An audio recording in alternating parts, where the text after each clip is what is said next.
দর্শক, voice of people with কাজলের পক্ষ থেকে জানাই অভিনন্দন। আজকে যে বিএনপির প্রার্থী তালিকা ঘোষণা করেছে তার ভিতর ৬৩টা আসনের প্রার্থী তালিকা ঘোষণা করেনি। তার ভিতরে বিএনপির হেভিওয়েট কিছু প্রার্থী আছে, তাদের নামও ঘোষণা করে না। যেমন ডক্টর রুমিন ফারহানা ব্যারিস্টার, উনি কিন্তু চিফ হুইপ ছিলেন লাস্ট যে আওয়ামী লীগের সংসদে। উনি কিন্তু অত্যন্ত তাদের সাথে ফাইট করেছে এবং সরব ছিলেন। প্রতিটা কাজের প্রতিবাদে উনি সরব ছিলেন এবং উনি কখনোই ভয় পেতেন না কাউকে। তার নামও এখানে দেখা যাচ্ছে না। তারপর নজরুল ইসলাম খান, বিএনপি স্থায়ী কমিটির সদস্য, ওনার নামও কিন্তু কোথাও এই পর্যন্ত দেখা যায়নি। আহ, সেলিমা রহমান স্থায়ী কমিটির সদস্য, ওনার নামও দেখা যায়নি। রুহুল কবির রিজভী, যিনি সবচেয়ে বিপদের বন্ধু কাণ্ডারি, ওনার নামও কিন্তু দেখা যায় না। আব্দুল সালাম, ওনার নামও দেখা যায়নি। আহ, এটা ছাড়াও আরও কিছু নেতা আছে, আসাদুজ্জামান, ওনার নাম দেখা যায়নি। আরও অনেক নেতারা আছে যারা সত্যিকার অর্থে যে প্রার্থী হওয়ার যোগ্যতা রাখে, এরকম অনেক নেতা আছে।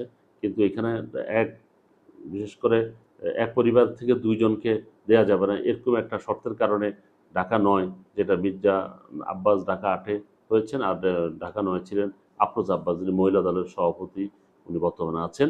উনি কিন্তু অনেক প্রচারণা এবং ঢাকা ৯-তে উনি অনেক গণসংযোগ করেছিলেন। হয়তো ওই সিস্টেমের কারণে ওনার নামটা হয়তো ঘোষণা করা হয়নি।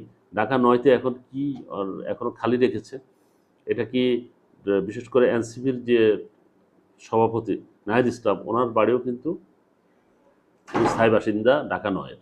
উনি বনশ্রীতে উনি বসবাস করেন এবং সেখানে ওনার আহ, উম, পৈতৃক নিবাস। সেক্ষেত্রে এটাও আশা করা যেতে পারে। এটা ছাড়াও ঢাকা ৯-তে বিশেষ করে আহ, একেবারে এখানে স্থায়ী বাসিন্দা একজন, উনি হল হাবিবুর রশিদ হাবিব। উনিও কিন্তু নির্বাহী কমিটির সদস্য হলেও কিন্তু এই অঞ্চলের জন্য অত্যন্ত জনপ্রিয় তরুণ নেতা। উনি সাবেক ছাত্র সেক্রেটারি ছিলেন। এটা ছাড়াও উনি বিভিন্ন কর্মকাণ্ডে উনি এটার সাথে জড়িত আছেন। সামাজিক কর্মকাণ্ডে উনি বিভিন্নভাবে জড়িয়ে আছেন।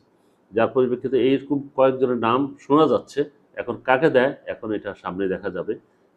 তার সবাই চেষ্টা চালিয়ে যাচ্ছে। আসলে এটা ছাড়াও ঢাকার আরও কয়েকটা আসনে কিন্তু ফাঁকা রেখেছে, বলেছে এটা পরে ঘোষণা করা হবে।